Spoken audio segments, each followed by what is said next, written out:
Bonjour chers amigos, aujourd'hui je veux parler de la TDD et BDD.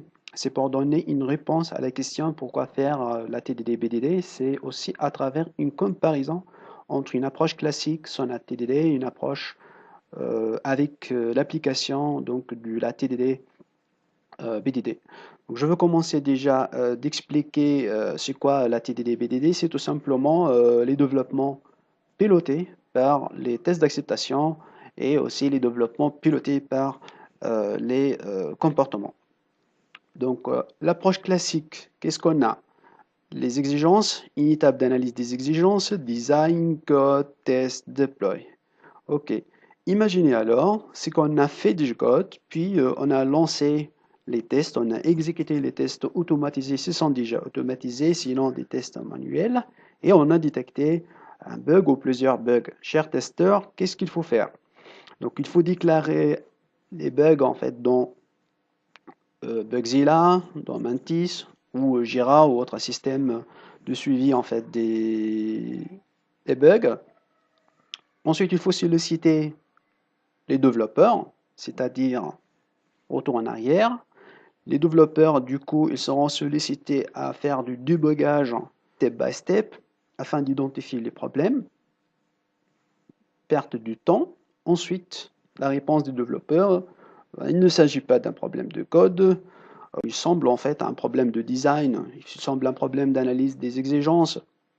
Vous voyez ça, ce qu'on appelle donc une boucle infinie, ça ce qu'on appelle aussi les boucles inutiles.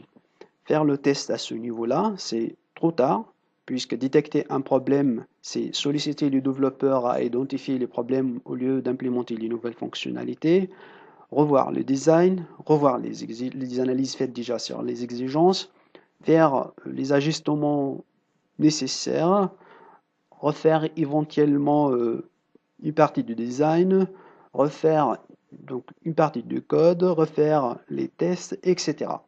Donc, test ici, c'est trop tard, c'est perte donc du temps, c'est augmentation du budget.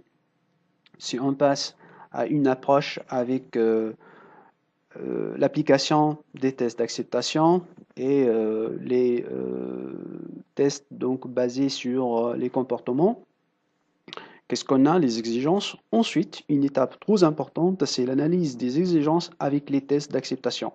Donc ici, c'est tout ce qui est communication, tout ce qui est collaboration entre les trois amigos afin euh, d'identifier les tests d'acceptation, afin d'avoir une compréhension partagée entre les testeurs, les développeurs et les business analysts.